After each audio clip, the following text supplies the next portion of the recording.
ছেলেদেরকে সুসংবাদ দিন, তার মানে বিপদে ধৈর্য ধারণ করতে হবে। প্রিয় ভাইয়েরা, ইন্নামাস সাবরু ইনদা সাদামাতিল উলা।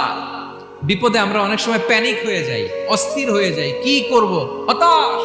না, মুমিনরা হতাশ হয় না, ধৈর্য ধারণ করে। কি করে? কি করে?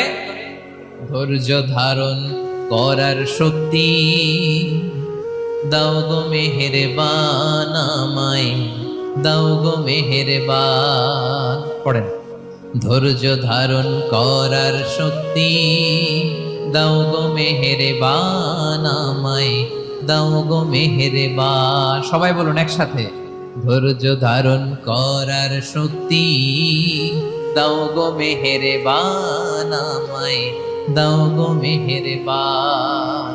বুকের ভেতর ব্যথার নদী বইছে অবিরা, বইছে